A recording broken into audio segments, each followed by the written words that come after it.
D'abord, la difficulté de ces accords internationaux, et celui-là ne fait pas défaut et même est exemplaire au mauvais sens du terme, c'est des accords où on lance une négociation, c'était il y a 18 ans ou il y a 20 ans sur le Mercosur.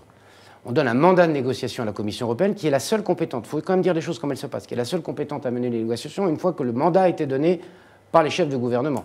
Il y a 18 ou 20 ans, ça n'était pas ce gouvernement, reconnaissons-le. Deuxième élément, on a un accord qui... Alors, la difficulté démocratique, du coup, naît, parce que pendant 20 ans, il ne se passe rien, ou 18 ans, il ne se passe rien, puis tout d'un coup, au détour d'un vendredi ou d'un samedi, on dit, tiens, le Mercosur et les négociateurs européens sont arrivés à un accord. Il y a un sujet, à mon avis... Après le scrutin européen... La commission finissante, vous avez raison par ailleurs. Après le scrutin européen... Oui, mais je ne pense pas que ça soit forcément extrêmement lié. Mais pas forcément un hasard. Parce qu'après, après, il y a un autre processus, pardonnez-moi, parce qu'il faut respecter les éléments démocratiques, je redirai ce que je voulais dire après, mais c'est qu'après, le Parlement européen est saisi de l'accord. Et le Parlement européen, il est en droit et en légitimité de l'accepter, de le rejeter et de dire qu'il faut revenir à un mandat différent. Justement, la délégation française doit-elle le rejeter, cet accord ? Alors, qui d'entre nous autour de la table a cet accord ?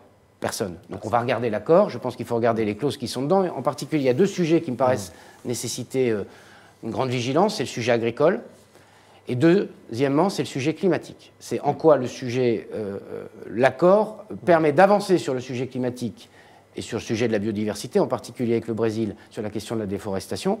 On verra ce qu'il y a marqué dedans. Et deux, est-ce que ça déséquilibre trop au niveau agricole, notamment sur la viande bovine, puisque c'est le sujet essentiel, les choses.